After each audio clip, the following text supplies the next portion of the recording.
We're going to transition a bit. We're going to start looking at some examples from the masters from the past. Let's start with a little bit of skin and flesh tone. John Singer Sargent painting. It's interesting to look at this painting. It's a lot of neutrals to make up skin tone. And we're going to look at a lot of different ways flesh and skin has been rendered. Yeah, I think Sargent is one of the best in terms of dealing with this subtle skin colors. And, I'm sure a lot of you who might have done a lot of figure paintings, and we have too. And we always talk about, there is this blues in the skin and the greens and because, skin, if you really study skin, overall skin color, I would say more like orangey color. But then you always find cool and warm inside. And we always talk about like blues in the skin and stuff. But there's of course no blue in the skin.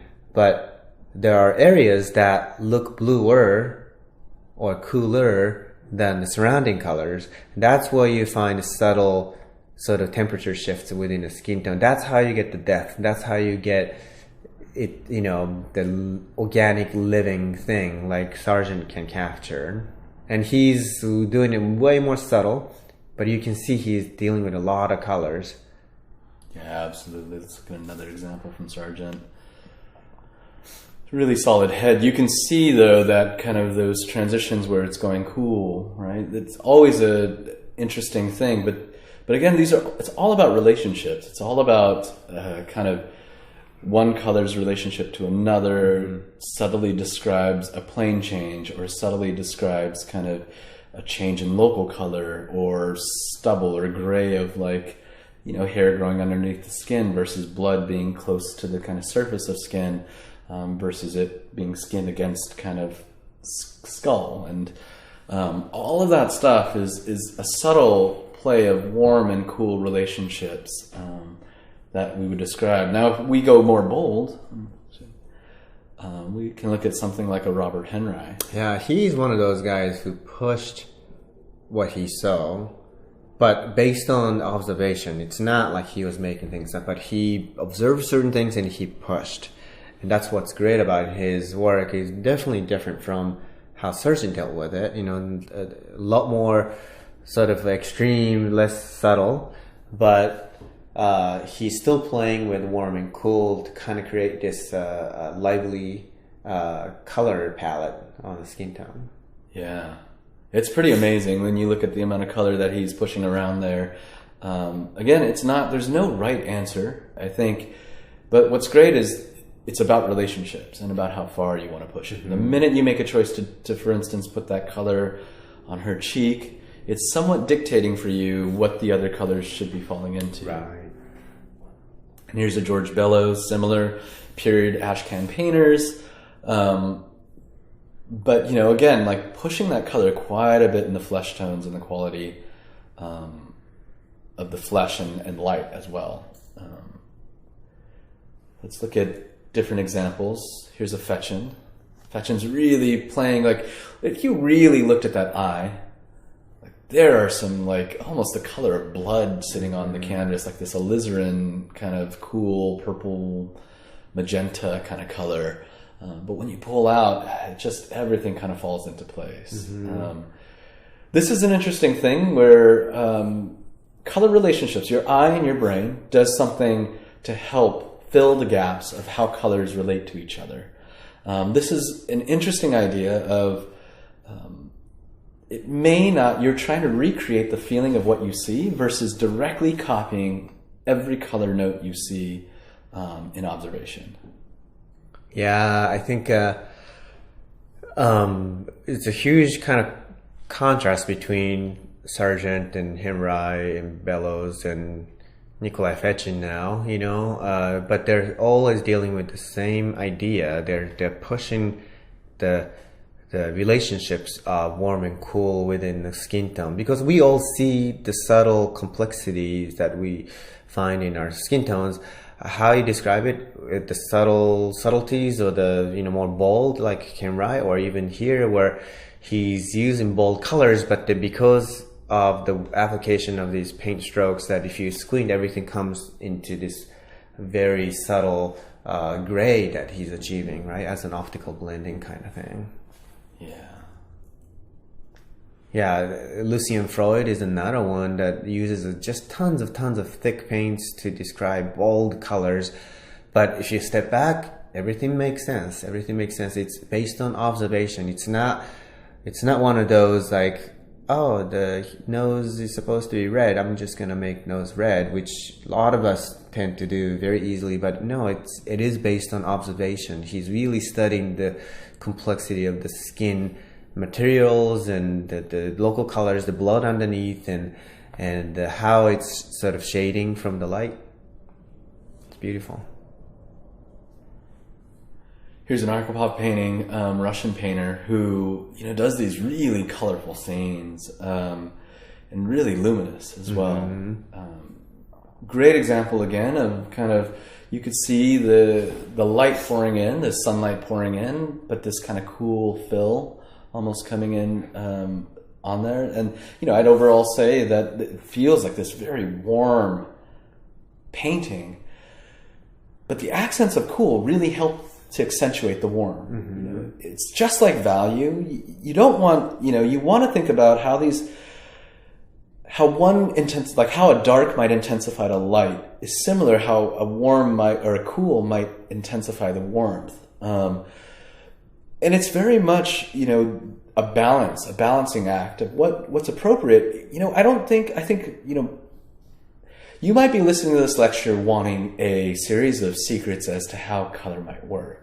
And to be honest, if we had that secret, I don't know that we would give it away, first of all. And second of all, I think that, if we knew it, then I don't know how exciting it would be anymore for us to continue painting. And I have to say, it's something that you're constantly observing, weighing out, balancing, seeing how those on a canvas, how different things relating to each other creates different feelings, whether it's capturing lighting or a mood or a time of day or a weather situation. And I think it's no different here. I think it's an interesting kind of play of warm and cool, hue and saturation and value. All of those things are really being played at such an excellent level here.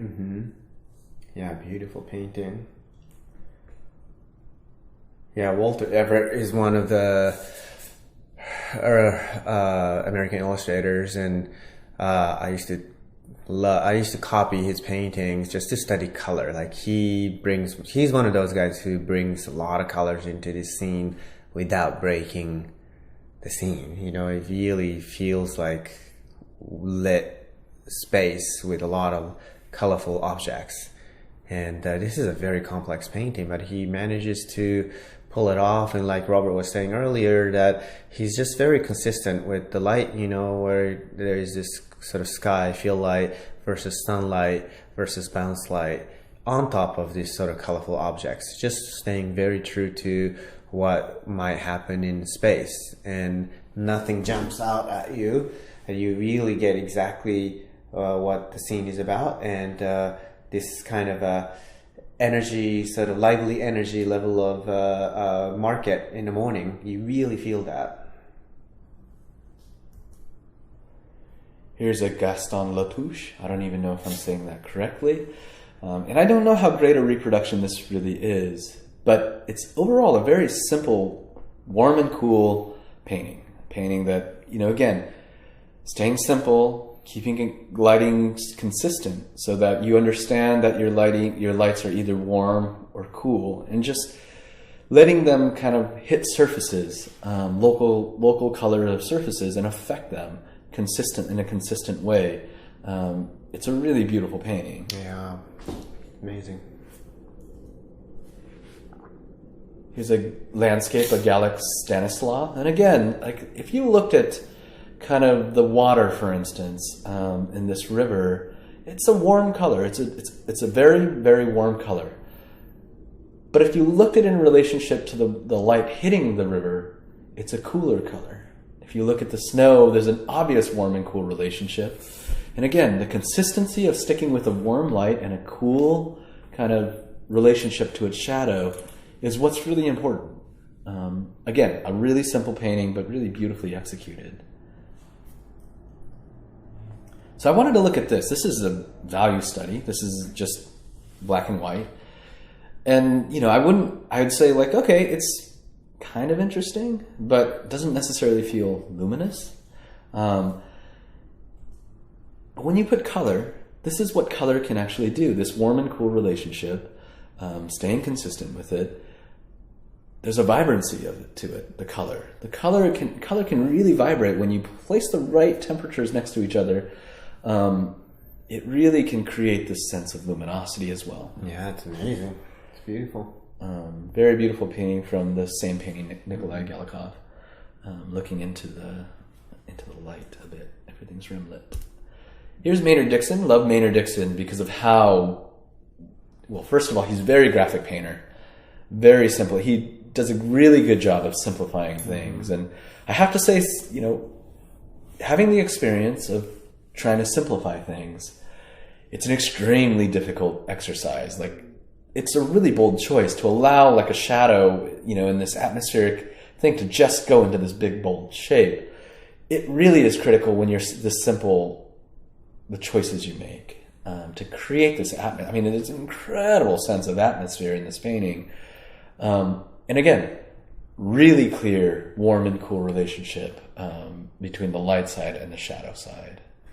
Yeah, this is really, it really feels like, if you've ever been to one of those big landscapes in the West or something, like, this is exactly what it is. Like, you get this really, because, basically you're looking into the sky. It's such a vast space you're looking at. It is pretty much a sky, layers of atmosphere. So it gets more and more saturated blue as it goes into distance. It's beautiful. Yeah, and let's look at another Maynard Dixon. I want to look at this again for its simple value structure. Yeah. I mean, there are literally 3 values here. There's the value of the road and sky, which is one value. The value of the grasses and the hills, another value. And then the value of the structures in the back. Like, this is such a clear example to me of like strong image making. Because again, let's see what color does. Like, color really brings this to life. Hue and saturation really bring this composition to life. But the simplicity of value is actually underlying all of this, the strength of all of this. Yeah. Because it allows the color to kind of do what it's going to do. And this is a great example, again, of getting just really that warm and cool relationship even in the light side. Everything's being hit by light, but there's a nice subtle warm and cool neutral mixed with this orange and greens, green grays, and that really vibrate very nicely together. Let's look at some animation. This is a background from Paul Julian, and it's from a short called Bugs Bunny Rides Again. It's a beautiful background.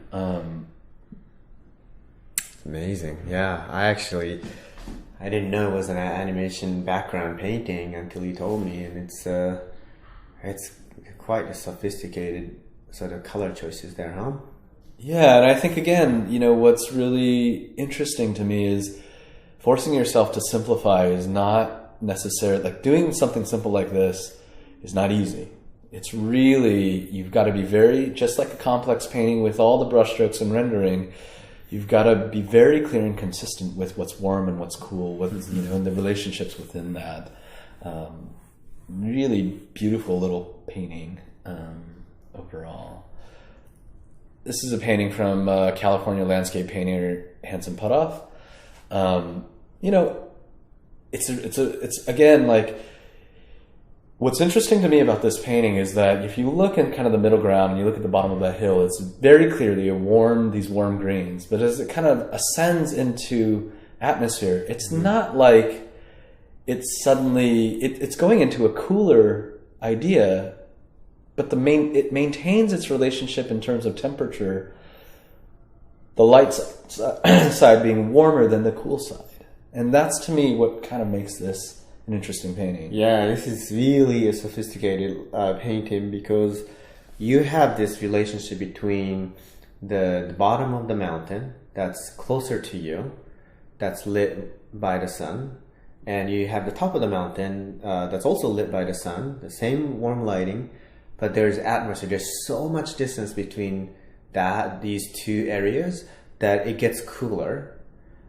But the key is both are still hit by the same sunlight, warm light, that the shadow is still cooler. So the relationship between the temperature of the lit area of the top of the mountain and the shadow area of the top of the mountain maintains throughout.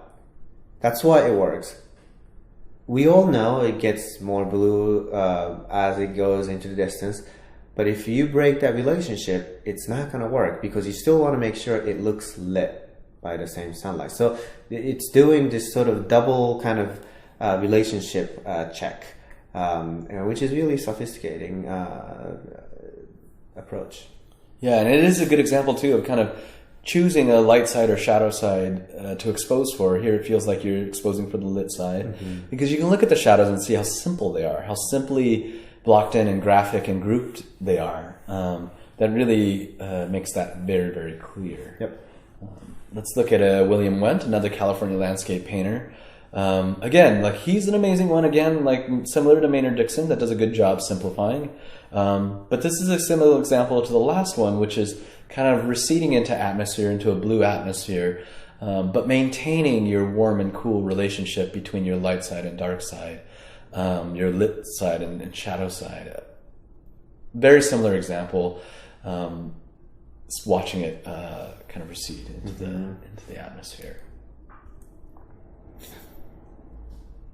Yeah, Zorn has such a beautiful skin colors, and he does a lot of. We looked at his work quite a bit in the past too. That he does a lot of overcast, sort of diffuse lighting setup, and you can really see the subtle color shifts within this model's skin tones.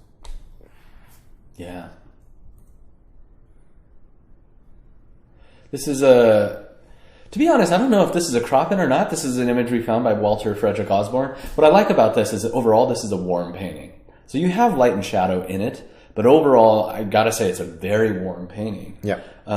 So what that means is, like, what's interesting is there are white objects in this painting. So the cows, the trees are white objects. And what's great about white objects is white objects are a great way, because they're neutral, a great way to describe the temperature of the light. And you could see when you look at these cows, I mean, they're so simply and beautifully painted, but you see that subtle warm cool, that really subtle cool on the shadow side. The warm is a pretty bold warm, I'd have to say, but the shadow is this kind of neutral, that looks very luminous and cool, but again, it's about the relationship more than it is the direct choice to, it's blue sky fill, so it should be blue.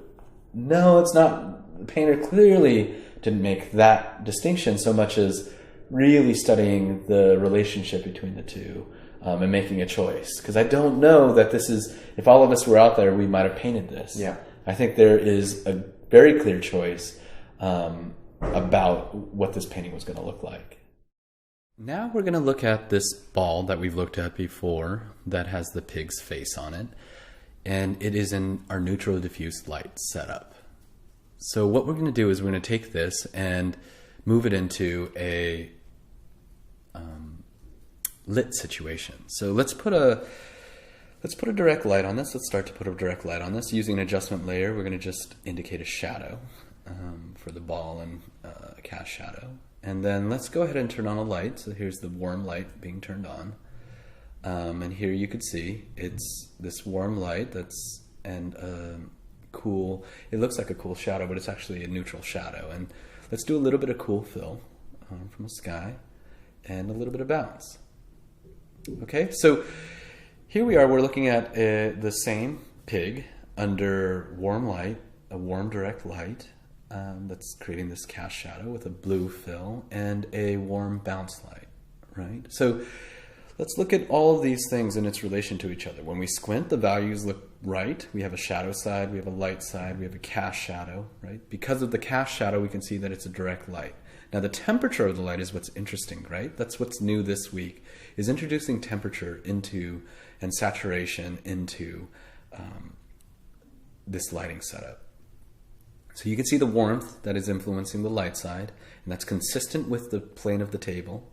And on the shadow side, you can see that it is cooler with this blue fill light, and that is very consistent across all of them. Now what's interesting is this warm light that is hitting the surface is then bouncing back up and illuminating, influencing the color on the shadow side. Now, the interesting part and thing to pay attention to is that your bounce light should not overpower your direct light, because it is the direct light hitting the surface and then diffusing, and filling in the shadow side. So it should not be brighter than your light side. Okay? Now, what happens if we change the local color of the ball to purple? This is what it looks like. So again, even though the local color has started to shift towards a cool, still the temperature relationships remain the same. You have a cool shadow side with a warm lit side. You still have that warm bouncing up into it. All of those relationships are maintained, although the local color of the object has changed. Now, what if we go to a completely cool object? Something like this. It's a blue object, but still you see that influence of warm on the light side, the cool fill on the shadow side, and still you see a bit of that warm bounce in the image. And painting this way using adjustment layers will always allow you to go back to an overcast or neutral diffuse light, which would look something like this. So this is what the local color of the object actually looks like, and this is what it looks like under a warm light with a blue fill in the shadow. Okay?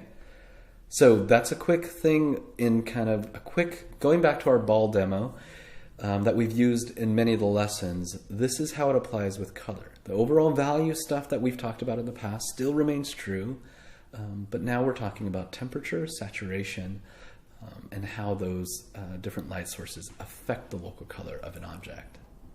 All right? Okay, let's move on.